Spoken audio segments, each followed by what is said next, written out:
Здравейте! Казвам се Радослав Дукин и наскоро приключих едно изключително приятно и ползотворно преживяване – стаж в Института за пазарна икономика.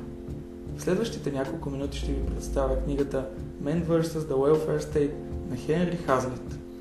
Но първо няколко думи за автора. Хенри Хазлит е с основен принос за разпространението на идеите на либертарианството. Въпреки че няма икономическо образование, той много ясно разбира и обяснява концепциите за свобода и право на личен избор. Упражнявайки професията на журналист, той има постоянна трибуна за изява и е с основна заслуга за популяризирането на австрийската икономическа школа в САЩ.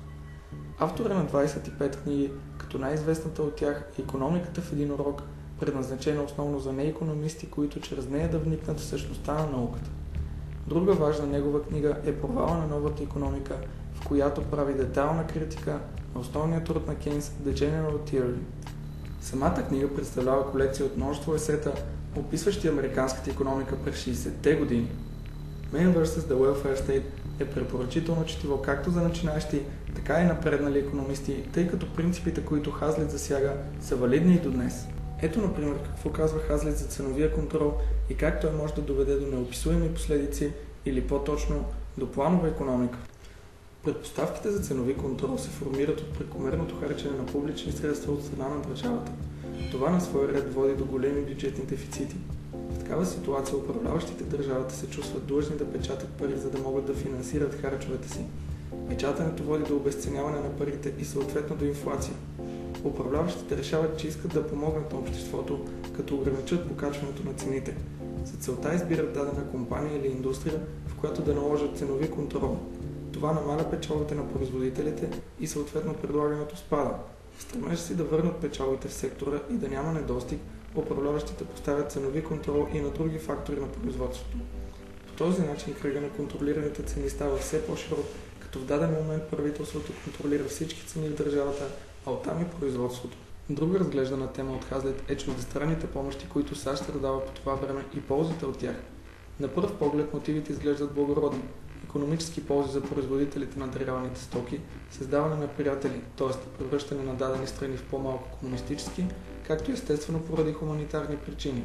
Но какви са резултатите? Дадени компании печелят, но всички данъкоплатци губят. Освен това, не се наблюдава никакво подобрение на отношенията с държавите получатели, като най-явен пример за това е Куба.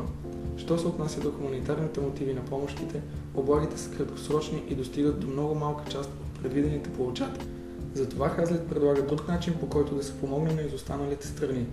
Даването на безвъзмездна помощ да бъде заменено от даването на заеми с лихва. За получаването на заем, нуждаещите се страни да бъдат длъжни да започнат реформи, да дадат път на частната инициатива на гражданите, да създадат условия за чужди инвестиции и така нататък. Ето и мнението на Хазлит за това как се постига дългосрочен и устойчив икономически растеж, чрез благоприятна бизнес среда, улесняваща производството, инвестициите, заетостта и спестяванията, чрез свободен пазар, стабилна валута, стимулиране на печалбата, пазарно определяне на заплати и лихви и така нататък. А как се потиска растежа? Като се обезкуражава производството чрез високи данъци, като се контролират цени, лихви и заплати, като се подкрепят дадени синдикални групи или определени сектори с по-силно лоби за сметка на обикновения работник и така нататък. Накрая Хазлит дава няколко съвета за това как САЩ може да увеличи едновременно благосостоянието и независимостта на хората. Първо, чрез намаляне на цялостното влияние на държавата върху индивидите, както и на централната власт за сметка на местната. Второ, ограничаване на публичните разходи поради тяхната неефективност.